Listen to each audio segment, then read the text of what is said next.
But you and I are in the same boat in the sense that we have God-given, God-ordained purposes in our lives. Hey, welcome back to St. John's YouTube channel. I was going to call it our website channel, but that's not a thing. So YouTube channel, thanks for checking us out again as we continue with our first really series, our focus of the topics that we're going through as we roll this out. Again, if you're tuning in for the first time, I'm Dave Larson. I'm the pastor at a church in Woodbury called St. John. Do a bunch of other things as well. Do some police chaplain work. Really involved in the community. Do a lot of fundraising. Taking over our neighborhood youth sports program. So lots of really good stuff. In one of the previous videos, you saw a picture of my dog. If you didn't see that, go back and check it out. He's awesome. We're here in March in Minnesota, which means he's been stuck inside most of the winter, which means he stinks, which means pretty soon we'll give him a bath. And we'll give an updated picture of that dog when he's actually pretty and smelling nice. So we're continuing our look. We've been looking at several different topics, and today we're going to pick up with the topic of purpose. And as always, I've got my nice cheat sheet here. I'm going to read some quotes off of here. But I want to talk to you about a story, a guy that maybe you've heard of, maybe you haven't heard of. It's a story in the Bible, but it's a guy that ultimately they made a musical about him. So if you've gone to a musical about a guy who has a Technicolor dream coat, you know the story of Joseph. And so Joseph was a guy in the Old Testament, the book of Genesis. He was the son of Jacob. So Jacob is one of the patriarchs in the Bible, one of the great fathers of the faith. So Jacob actually had his name changed to Israel after he wrestled with God, and that's where we get the nation of Israel from Jacob, who, like I said, had his name changed to Israel. But he had this son Joseph, and Joseph was one of his younger sons, and Joseph was treated very differently. Jacob made it very clear that his favorite son was Joseph, so that's why he gave him this special coat. And I'll put it this way.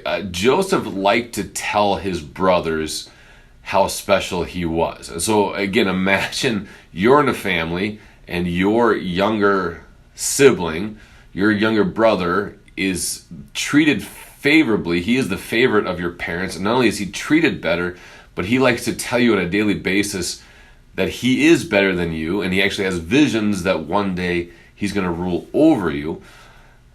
Imagine how you could respond to that. If you were like me, it's going to tick you off a little bit. And so that's what happens with Joseph's brothers. So they decided to sell Joseph into slavery. So he goes into slavery in the land of Egypt. But we see throughout Joseph's life that God is taking care of him. So he goes to be a slave in Potiphar's household, we're told, but he rises to power there. Potiphar's wife makes some nice advances on him, and Joseph, being a godly guy, says, I don't think so. So his wife, Potiphar's wife, has him thrown into jail. When he's in jail, Joseph realizes he has the ability to interpret dreams. The Pharaoh, so the king of Egypt, starts having these crazy dreams, and nobody can tell him what they mean. So they hear about Joseph, who's in jail. They bring him up to the big show. He's able to tell the Pharaoh, the king, here's what your dreams mean. And all of a sudden, Joseph is put in a position of great power. So what ends up happening years later is Joseph's family, when this famine hits, they come all the way to Egypt because they need help. And they don't know he's alive. They don't know that he's now in power. And so they come and they ask for help. But when they find out that Joseph is actually the one that can determine their fate, and again, they know what they've done to him. They know they sold him into slavery. They know that they thought they knew that ultimately he would probably be dead. So when they find out he's the one that can save them, they're terrified. But Joseph speaks these amazing words to them. I'm going to read them to you. It's from Genesis chapter 45. And Joseph is talking to his brothers. He's talking to his family. He says, and now do not be distressed and do not be angry with yourselves for selling me here, because it was to save lives that God sent me ahead of you. For 2 years now there has been famine in the land, and for the next 5 years there will be no plowing and reaping. But God sent me ahead of you to preserve for you a remnant on earth and to save your lives by a great deliverance. So then it was not you who sent me here, but God. He made me father to Pharaoh, lord of his entire household, and ruler over all of Egypt. And that's the cool thing when we look at the story of Joseph, is we see very clearly that he had a God-given, God-ordained purpose in life. That he probably wouldn't have chosen to be sold into slavery, but God was in control to get him into Egypt, to get him to a position of power, ultimately to save the lives of thousands, if not millions of people. And so for you and me, when we look at our lives, it's not going to be the same as Joseph's, but you and I are in the same boat in the sense that we have God-given, God-ordained purposes in our lives.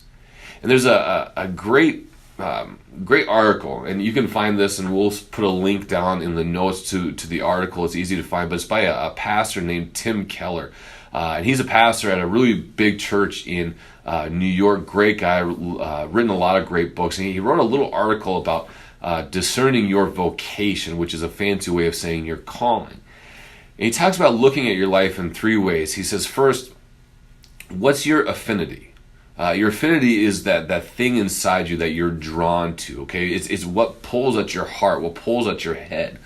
And again, it could be a cause, it could be an area of life, it could be a purpose, but something that you're, again, just drawn to, you're called to. In fact, Pastor Tim Keller writes this about affinities. He says, look at concrete needs in the community, the context around you. What needs do you vibrate to? What problems or kinds of people or ministry needs move you? And so again, when you say, all right, what is my purpose in life? We start with saying, all right, what are the needs that just draw me to them? What are the areas that really pull me? And we're all wired differently. We all have a different affinity. And then when we move on from that, we say, all right, what's my ability? So we look at our heart, we look at our head, but we also look at, what am I good at? Okay, we all have different skills, different gifts, different abilities. None of us are exactly the same. And so there are certain things I'm good at. I like to look at spreadsheets. I like to look at budgets. I like administration. I like coaching sports. Those are things that I'm good at. I'm horrible at singing. I'm horrible at social media. And I get the irony that you're watching me through social media. But again, someone is behind the camera doing all the work for this. So I just sit here and talk. And so again, she's incredibly gifted at social media. And so we all have our different abilities. So we say, all right, what's my heart, my head being pulled toward? And we say, what am I good at with my hands? What are my abilities? And then lastly, what is the opportunity? And so we look at these different areas and say, all right, where can I put my affinity and my ability to work? Because sometimes things might not match up. So, for example, you might be sitting there thinking, man, I have a heart for inner city youth, and I'm really good at rock climbing. And so I want to teach inner city youth how to rock climb, how to be mountain climbers. But I live in the middle of Nebraska, and there's no mountains around me, so there might not be an opportunity for that. So again, it's kind of looking at the opportunities that God provides, saying he's given me my affinity, he's given me my abilities, and he places me in a context where I can put my opportunities to work. And that's the thing, is when you look at your life, God made you the way you are. God made you and gave you the affinity, the heart, the mind, the ability, the skills that you have, and he placed you where you are, all to fulfill the purpose he has given to you. And I want to close with this quote again from Tim Keller, and I hope you take this to heart, because it is very true for you, it's true for me, it's true for everyone. He says, your life is not a series of random events. Your family background, education, and life experiences, even the most painful ones, all equip you to do some work that no one else can do. As the Apostle Paul says in Ephesians 2, we are God's workmanship, created in Christ Jesus to do good works which God prepared in advance for us to do. And so I pray that you would rejoice in the life you have. I pray that God would give you clarity in your purpose, your calling, your vocation in life. And again, I pray that you're blessed in every way. As always, if you like what you're watching, we invite you to subscribe to this channel. Click a like down below. Add a comment if you got a question. If you got other topics that you want to suggest, I'm not the smartest guy in the world, so I need other people to tell me what to talk about, and then I'll do my best with that. So if there's other stuff you want to hear me talk about, put that in the comments, or if you got a question, again, you can put that down there as well. So anyway, I pray God blesses you. Enjoy your life living as a child of God.